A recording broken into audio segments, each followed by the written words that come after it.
Good morning, ladies and gentlemen, and welcome once again, this time to the third lecture in this series on demystifying dementia. And once again, Dr. Kathie Buley, thank you for coming and for sharing your expertise with us. As I said in the previous introductions, Dr. Buley spent most of her working life at the Red Cross Memorial Children's Hospital in Cape Town in the departments of cardiology, neurology, and pediatric HIV medicine. She now lives here in Hermanus, as involved in various community projects, one of which is to make Hermanus a dementia-friendly society, hence these lectures. Thank you, Kathie, once again for your preparation and for sharing your knowledge with us, and we're looking forward to this third and final lecture. So today on our journey towards demystifying dementia, we are going to look at person-centered care. And this is, of course, a difficult task because we are all different and there is no one size fits all. So once again, my disclaimer, I have no conflict of interests. And in this particular lecture, a lot of my information comes from this incredible woman, Wendy Mitchell. She was diagnosed with early onset Alzheimer's disease plus vascular dementia when she was 58 years old. And now, 9 years later, she has written 3 books, and she just gives the most incredible insights, and very specially with a touch of humor. And all I can say, the way I liken her books are, for all of us living in Hermanus, we know how awful it is going across Solari's Pass when it's foggy and you can hardly see in front of you. And you always so welcome a car with the tail lights and also the hazard lights. And that's what Wendy Mitchell is. She is really a tail light or a hazard light that we can all follow. So we today will be looking at the treatments targeting the person. We're going to look at this timeline for dementia, what we can do pre-diagnosis and at the time of diagnosis. We'll take a look at caregiving, which is a very complex and very important aspect of management. Look at the unfortunate thing that stigma does exist. We'll look at the stages of dementia and the treatments at those different stages, how we can improve our communication skills. We'll look at a couple of models, and in particular, Kitwood's person-centered model, and then look at how we can all become advocates for dementia care. So once again, we look at William Osler, one of the great fathers of medicine. And it's so important that the good physician treats the disease, but we want to be able to treat the person who has the disease, and that's the emphasis today. This is just a reminder of the slide from last week where we targeted the brain treatments. Here you've got the small brain with the areas where all the deposits of protein are or where there's been infarction, and that we targeted all of that. This week, we're targeting the person. I live with dementia, but I still love nature, my dog, my grandchildren, my music, my life. You see, I'm still me, and though I may forget, I hope you won't. And a lot of the books and movies, such as Still Alice, make us realize that perhaps a person is losing some of their cognitive skills, but they're still the same person inside. So a reminder of the part 2 lecture. Dementia is an umbrella term. It refers to loss of brain cells, and it has many causes. Alzheimer's disease is the commonest form of dementia. Prevention and slowing progression is key. There is no cure. Medical treatments can slow progression of the condition. Symptomatic treatments have no effect on the progression. They just treat the symptoms.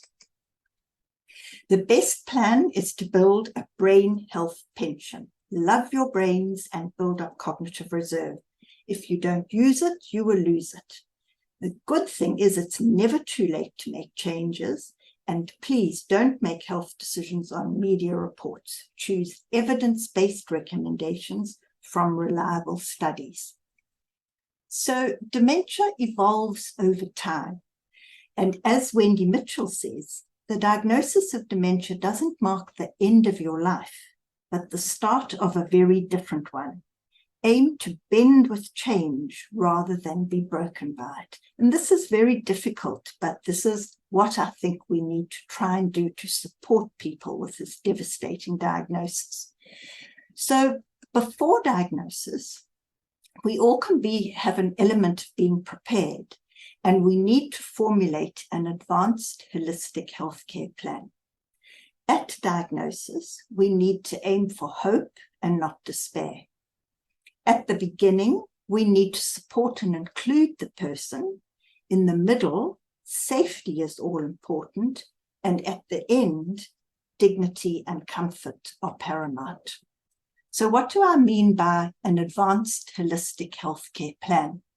Well, I think this is a useful exercise for anybody 65 years and older to make a holistic healthcare plan.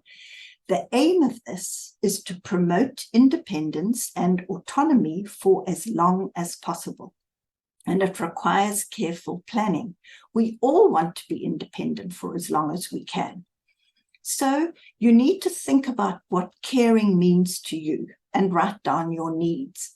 The needs change, so review this plan every so often. And the needs are also personal. We are all different. But the considerations should include this big thing about caring.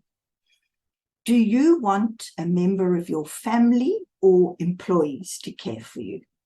And if it's going to be employees, have you thought about who's going to manage the employees? And on the other hand, are you prepared to be a carer for a member of your family? Housing, you need to be safe in your house, not only from criminal things, but from falls and likewise. And also, can you maintain your house? Mobility strategies, we have learned that exercise is paramount. So you need to have ramps instead of steps. And can you comfortably go out your front door and have a little stroll, even if it's with your Zimmer? So mobility strategies are very important. We all want to be independent and look after our own personal care. So you need to have handrails. You need to have seats in the shower, and also a shower door that's big enough to maybe get a wheelchair through it. High toilet seats. All these things are important. When you can no longer drive, how are you going to get to appointments? Shopping, socializing, driving off to your bridge or driving off for a birding outing. You need to think about transport. Medical care. You need to appoint a case manager. It becomes very difficult, and with all the different medications and the interactions, and you can't remember if you've taken them. So you do need somebody to help put out the medicines in a medicine box, and who can possibly see if you've forgotten or if you've taken too many tablets.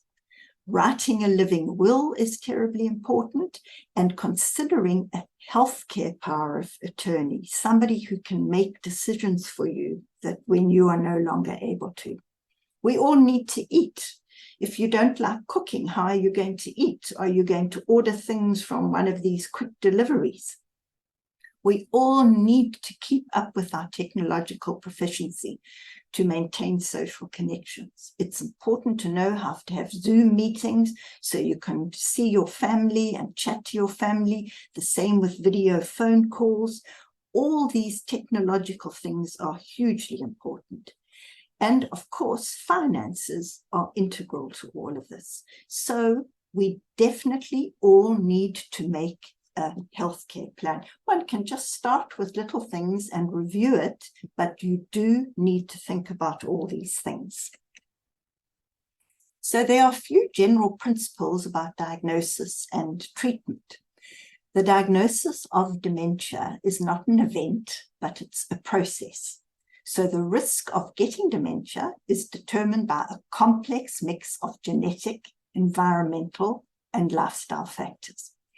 Clinical diagnosis early on is possible, but stigma and fear often prevent people from seeking help. So I would think it's not a bad idea at an annual wellness visit that it should include some cognitive evaluation, and this certainly should be a consideration.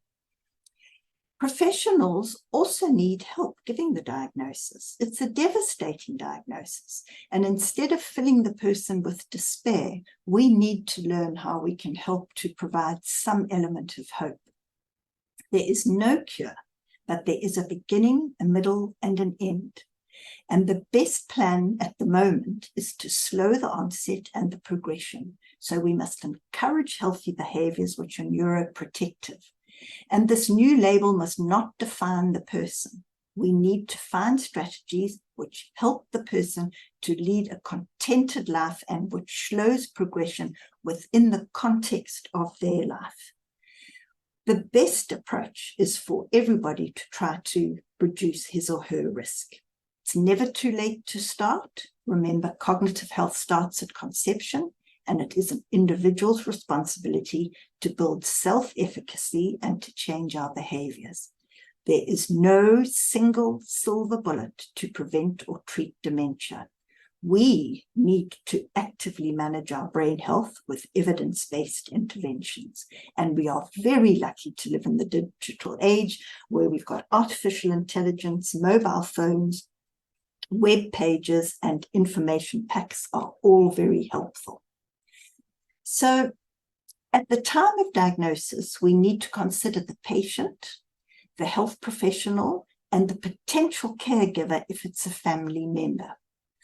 On the dementia journey, we can't alter the destination, but we can have an impact on the quality of the journey. Now, it's very important to identify a person's coping strategy and his or her specific needs so that we can formulate a roadmap that suits that person. Evaluating the potential caregiver's physical and emotional health and support systems can also help to optimize care. So we have to look at the patient, the potential carer, and also professionals. They need help with breaking news and practicing positivity and reinforcing autonomy. So in one of Wendy Mitchell's books, she said when she was given the diagnosis, it was just awful, just left her with despair. She said, and rather the professionals should be able to say something like, you know, this is a bummer of a disease, but you are still the same person, and there is still so much you can do and be, and we are going to try and help you with that process. And also with the ongoing assessments, if you go for assessment, it's just devastating if someone says, oh no, there's definitely been a deterioration here. Rather, we must learn to say things like, it seems you find this area more challenging now. So let's see what we can put in place to help. So we need to get the patients and the carers as being part of the solution, not just giving them instructions. So to this end, we need guidelines for health professionals and carers. So again, with Wendy Mitchell, she said the diagnosis of dementia doesn't mark the end of your life, but the start of a very different one. Aim to bend with change rather than be broken by it. So in the last lecture, we looked at all the pharmacological treatments, which looked at symptomatic and disease modification. And now we are going to look at non-pharmacological strategies which address 5 domains, and these have to be specifically patient-centered, whereas the pharmacological treatments had to be disease-specific. Now this has to be patient-centered. So one of the domains we look at is the cognitive domain. So acknowledge their reality and modify their environment. Don't set them up for failure. So just little things to modify their environment and with the functional things so they can remain independent. If they're battling to tie shoelaces, well, then help them get slip-on shoes. Of course, the psychological aspect is hugely important. And here, the power of nature, fresh air, music, animals, all these things are very important. There's a lot written about challenging behaviors, but we need to know that often challenging behavior is actually a reflection of an unmet need, which I think goes a lot to say with a lot of children as well. Caring is difficult. So as carers, we need to learn communication strategies. Just as parents, we need to learn to communicate with our children. And then the physical aspect. Exercise is paramount. Walking, dancing, swimming, diet, food from the physical perspective is very important. And then, of course, medications, because too much of one medication or something can cause symptoms like if you give a heavy sedative at night, the patient can be not have good balance. And during the night, if they need to get up to go to the toilet, they can fall. All these physical things are also hugely important. So caregiving is a very important aspect of looking after dementia. And Dr. Parveen at Bradford University has done a whole lot of research, and she has written something called the Caregiving Hope Study. And here she looks at different cultures and the obligation, the willingness, and the preparedness for caregiving. You can't say it's better for somebody to be looked after by a family member. Each person is different, and it also depends on the culture of that person. Also, in the UK, they say 850,000 people are living with dementia. And the caregiving saves the National Health £11 billion per annum. So, of course, they have quite an invested interest in getting family people to look after the patients. But if you're going to be a caregiver, you need to be prepared. And this Bradford University has written a book which is helpful for carers, and there is the link there, should any of you want to download that book. In South Africa, we need to develop a proactive approach to developing services for care. Knowledge and understanding dementia are paramount. Understanding of the progression of care needed and the availability of support services from diagnosis until the end is very important. And I have spoken the first lecture about the late Professor Bongani Mayosi's very good exemplar of attending to a problem with his ASAP program. And with that, we can apply that to dementia, and we need to create awareness of the condition and promote advocacy for people living with dementia. So we all need to become better carers. So knowledge is empowering. And if we reconsider a few aspects of dementia, it's very important. I have been doing quite a bit of outreach teaching to grades 7 and 8 learners. And I always like to look at the school badges. And at Mount Pleasant Primary, it says kennis is verlig, or kennis verlig. And at Zwelihle Primary, without knowledge, all is in vain. So knowledge is empowering. There is a problem of stigma, and here again is another website you can look at, because there is a STRIDE project which is hoping to tackle this problem of stigma. It's particularly bad in some countries and not so bad in others. Also, the stigma can come from the depictions of dementia in books, movies, and a lot of artistic license is taken. It usually shows people in the end stages, and stereotypes are presented. And this gives people a huge fear of losing their sense of self. I mean, and this thing of artistic license with the condition called Tourette's disorder, I don't know if you're all familiar with that, but there is something called coprolalia, or the use of foul language. And this is always exaggerated. If there's a movie character or documentary or something on Tourette's, invariably this coprolalia is exaggerated when it's actually quite rare. So we need to be careful with this artistic license. Each person is an individual, and we must look at the person in the context of his or her environment. And if we can all adopt a more positive approach, perhaps people will go earlier for help, and then this can help patients on their journey. And we should be having open conversations, because this can help to change attitudes. And conversations about caring, because as the patient progresses on in the disease, there can be lots of problems in families as to who should or shouldn't be the carer.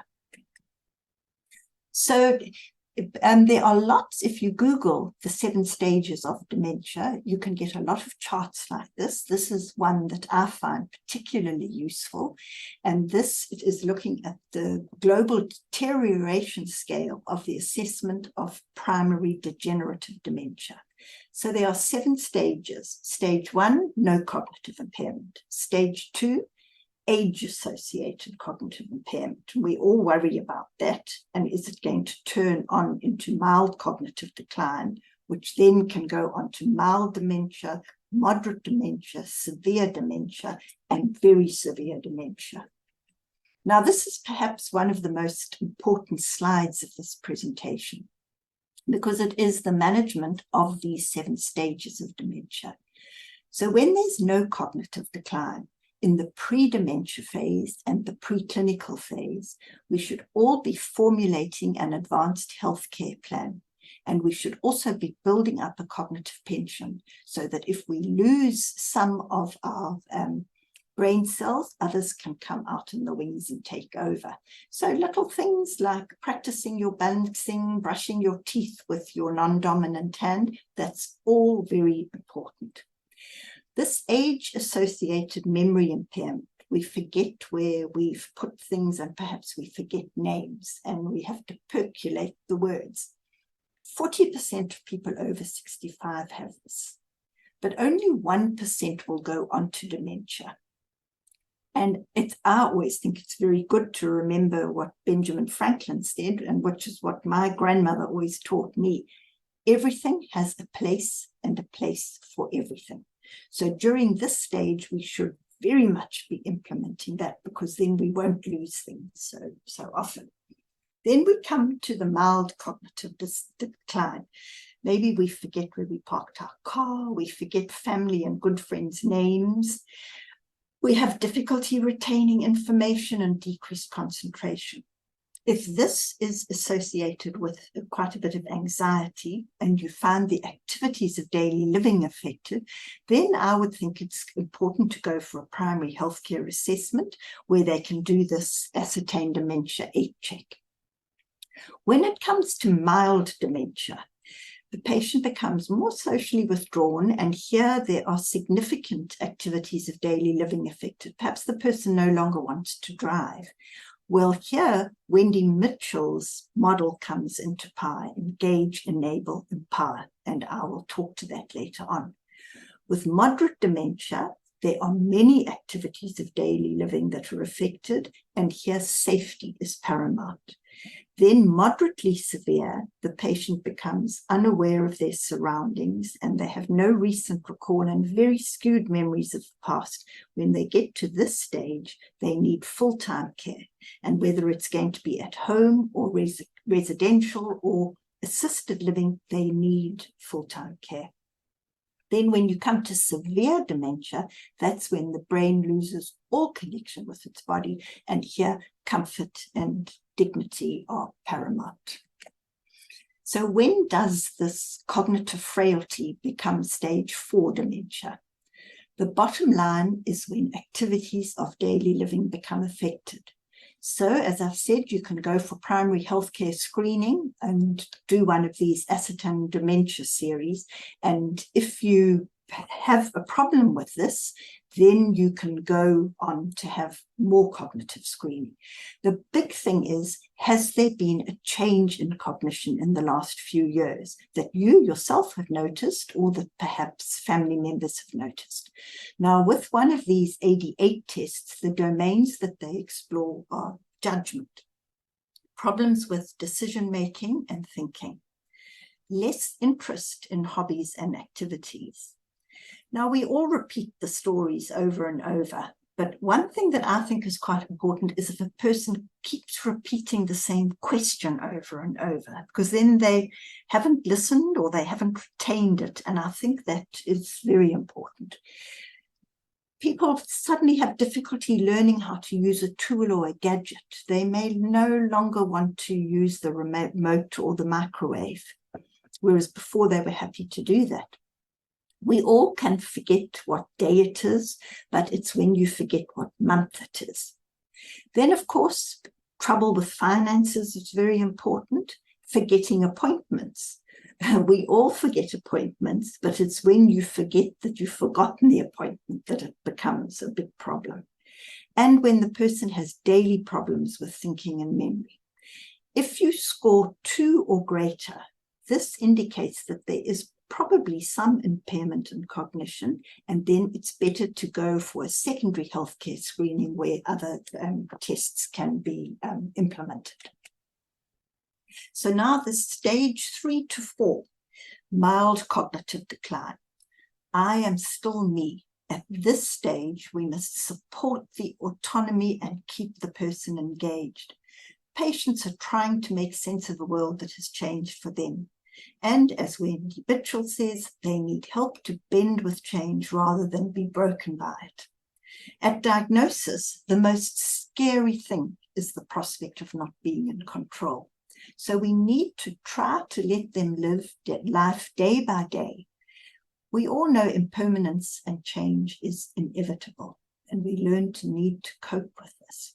Now, coping styles with adverse life events, they're basically 2 modes. There's the self-maintaining and the self-adjusting mode. This is quite a generalization, but it's I think it's quite a useful generalization. Self-maintaining, people minimize or dismiss the diagnosis, push it under the carpet, a little bit more denial. I'll be fine, there's nothing wrong with me. Then there's the self-adjusting. The people balance the struggle with acceptance, and they implement methods to help. You can't say any one coping strategy is the right one, because we're all different, we all have different perspectives, but it's very important to recognize the coping strategy so that you can support and help that person. Don't let dementia define the person. Help them to hold onto his or herself. So in the words of Wendy Mitchell, we must engage, enable, and empower within the context of the person. Then some practical applications of the staging of dementia, which comes from the Wicking Dementia Research Centre in Australia. In stage 3, where it's of dementia, where it's mild, the cognition, planning, mood, memory, all these things can affect the activities of daily living. So here, what we want to do is to support autonomy and keep the person engaged. When they move on to the moderate stage, the symptoms are worse, and now there is the possibility of danger. Kettles can boil dry. They can't find their way home. Banking problems, possibility of falls, need help with hygiene, psychological symptoms with a lot of paranoia. Here, safety is of prime concern, and people do need help at this stage. They also need to have specific safeguards with respect to physical, emotional, and legal aspects. When you come to stage 6 and 7, where it's now very severe, the patient has physical difficulties walking, talking, eating, chest and bladder infections. Here, comfort and dignity is the main aim. We need to address the pain, the anxiety, the agitation, and the sleep problems to really, as far as we can, to make the person comfortable. So Wendy Mitchell's philosophy to aid carers and people is to engage them, enable them, and empower them. So she said, identify a problem and find a solution. If the person can't tie their laces, well then find them shoes without laces. If they battle to clean the house with a vacuum cleaner and they get the cord all entangled, well, get a cordless vacuum cleaner, or even better, an AI vacuum cleaner, which that's on my wish list, where you can just have this little thing and push a button and say, please clean the house. Creating a memory room is very helpful. Find apps to help them, such as sounds to remind them to eat, bowls and spoons. Apparently, some people have a problem with perception. So if you put white rice on a white plate, they can't see where the rice and the plate ends, so that they have a problem with eating. So probably bowls and spoons are better than knives and forks. Soft foods if they're battling to chew. So wherever you can, adjust the environment, and also troublesome sounds. People with dementia can be very sensitive to sounds. So we need to see where their problems are and find a solution. Then behavioral problems are expressions of a desire to be understood. Challenging behavior is so often a symptom of unmet needs. So family and carers need to learn and practice communication skills. And this we can all start doing now, because it's not a bad thing. Take joy in the moment, help them with a gratitude journal, and also help them to take photos. I have a friend with dementia, and every day I send her a photo of something from a lovely walk or something from a book, a picture from an old book that's been a firm favorite.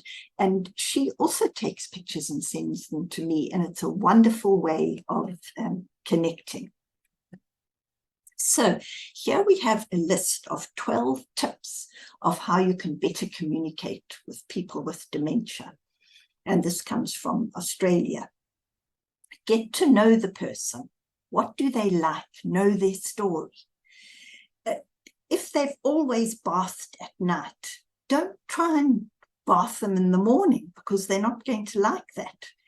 And if they've always liked their egg soft-boiled, don't give them a hard-boiled egg.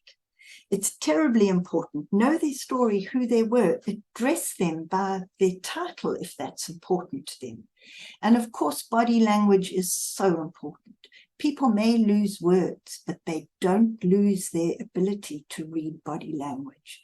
So that is so important. They notice how you look and talk. Slow down. Do one thing at a time. Stop and listen. Don't be in such a rush. Introduce yourself. Tell the person who you are and what you're doing. So if you're coming to clean the house, they may have forgotten who you are and they get frightened. So you need to tell the person who you are and what you're doing. Help them to see and hear. Make sure their glasses are clean and not fogged up, that their hearing aids are working. Step back. If you notice the person is cranky, leave, return a little bit later, and try to work out why they are cranky. Keep it quiet. Don't have too much noise in the background. Take them to a quiet place and reduce a lot of the general humbug. I know I get so on edge with all these blowers that blow the leaves from one property to the other. Those kind of things can really upset people. Very important, don't argue. Choose your battles. Go with the flow. Don't say they are wrong. Show respect and try to understand. Help them to do things. Engage and encourage. Set them up to succeed and reinforce positively. Consider their safety, your safety, very important. Yarn with them, divert their attention, and do activities with them. And then also talk to others about what does and doesn't work. Now, I don't know if you are familiar with Finola Darling, but she's written some wonderful books, and her mother was in a dementia ward for quite a while. And she's written this book, a series of poems from notes from the dementia ward. And I just thought that this poem so clearly shows this idea of never saying no. So the poem is entitled Birthday in the Dementia Ward. We are discussing her 86th birthday. She pulls herself up from the cushions. I wonder, I would really like my mother to come. Could you arrange that? Your mother was born in 1888. Even if she were Japanese, she could not come. I'll see if I can arrange transport. So then if we expand on the safeguards, this is in the moderate phase or stage 4 to 5 when many activities of daily living are affected. Physical safeguards, as I said, for medical treatments, you need to have a family GP or sister, somebody that you can call upon, because if the patient's taken too much medication or too little, you need to have somebody that you can get hold of quite quickly. Safety in the home to prevent falls, and also things like panic buttons, and these are all very important. Then the legal safeguards, power of attorney for money, but also power of attorney for health decisions, guardianship for accommodation. And it's important to actually find out what laws are applicable in your country, particularly when it comes to things like power of attorney for financial matters. Emotional safeguards, keep their self-esteem up, support the carers, and be sensitive to the wants and the needs of the person.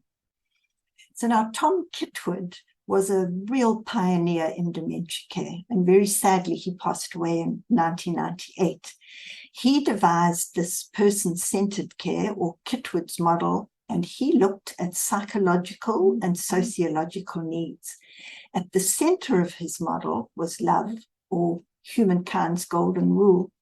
Do unto others as you'd have them do unto you, and don't do to others as you would not like them to do to you. So that's at the center of his model. We all want to be comfortable. We want to be warm, dry, pain-free, have a full stomach, not be thirsty, have a sense of closeness to something, be able to go for a walk if we want to. So here, open plan houses are important. All these things, comfort, you need to look at all of those aspects. Identity. We all like to be a special person, and the clothes that the person wears, the food that they like, and the hairstyle that they choose. This is very important. Don't just put them in drab old clothes. There is this new thing called dopamine dressing that just like if you have a sip of wine, it releases a bit of dopamine and you feel better.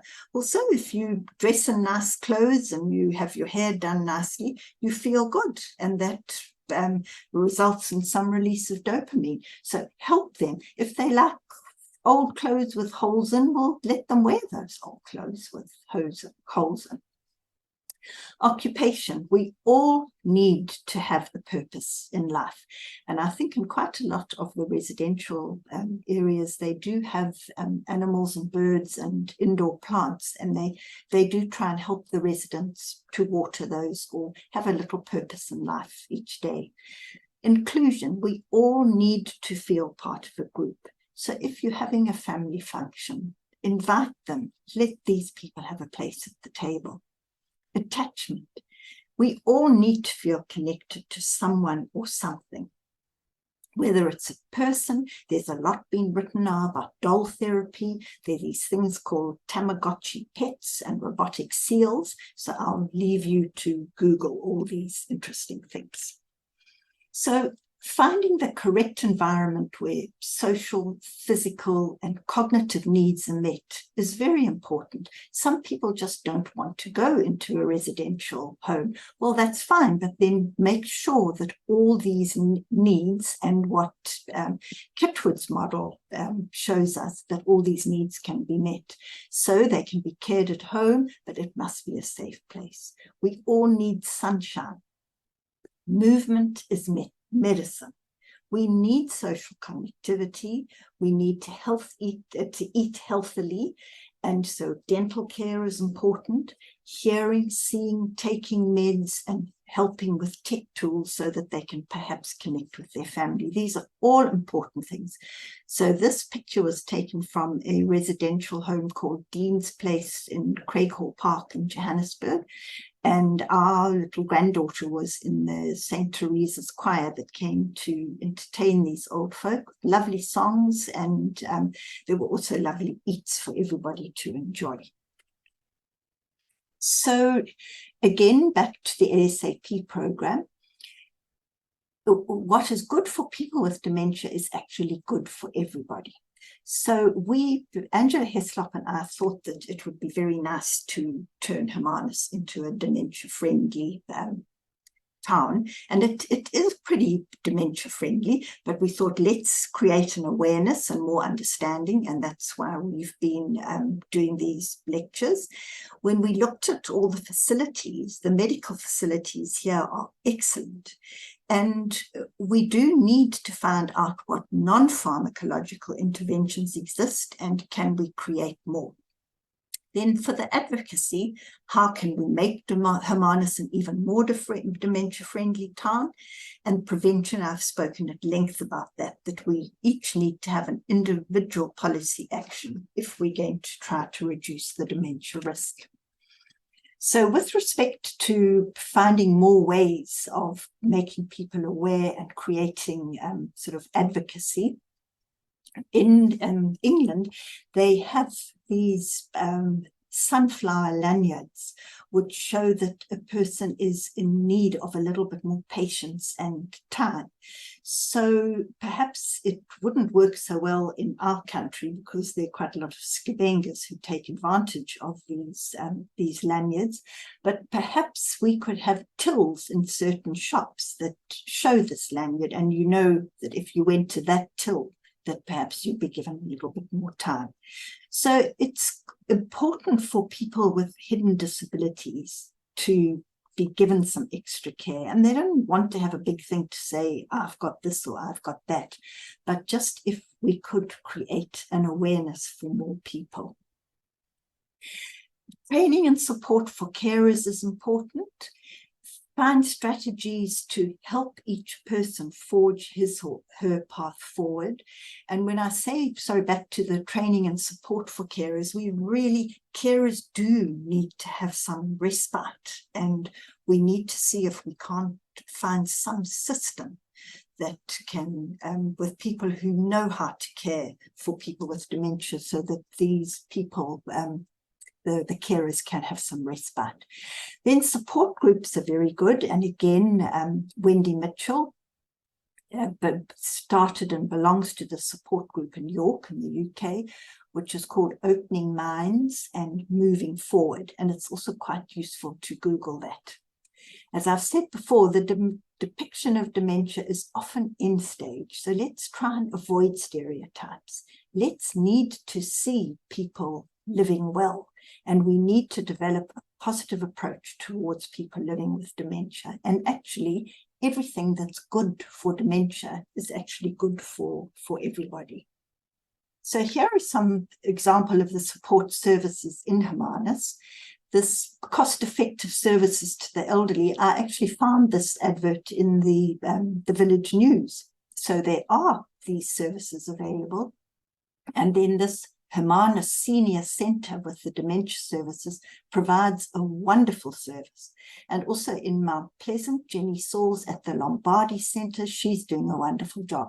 So there are services available, but perhaps we need to get a little flyer or something of all the services that are available in the Overstrand.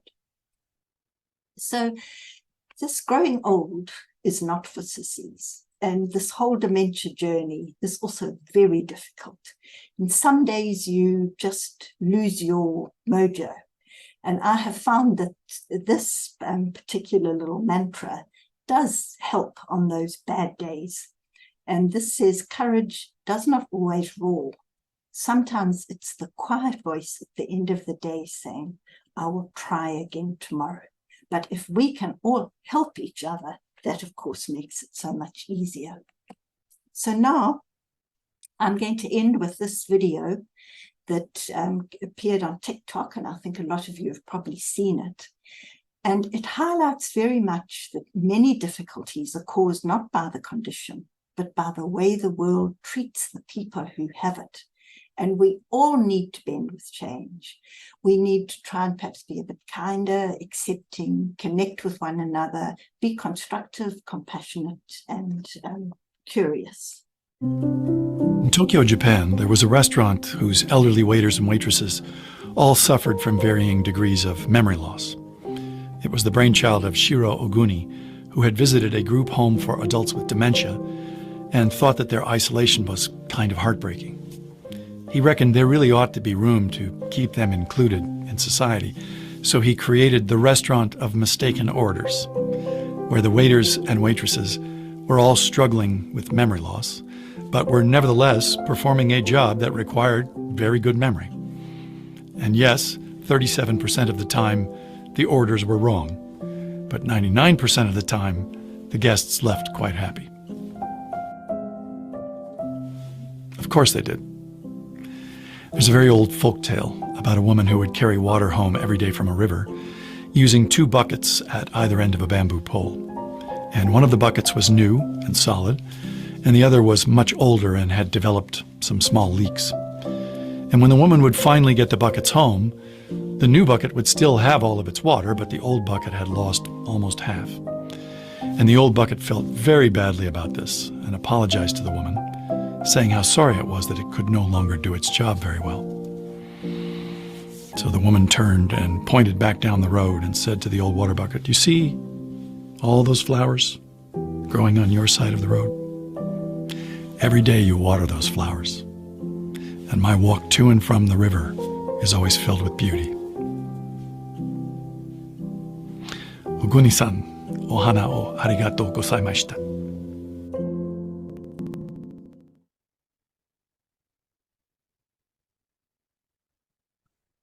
Kathie, thank you very much once again for this fantastic lecture and for all the preparation and the detail you've given us. Maybe just one little contribution from my side. We had a family member who had dementia, and I had to learn when I visited this person that I had to prepare myself for the visit. And this person, I learned, could not deal with questions. So I had to speak from my side and tell him certain things happening in the family or the latest news, or read something from him, etc., rather than asking him, "How are you?" and "What's happening?" and things like that, because he found it stressful to respond. That's something I had to learn.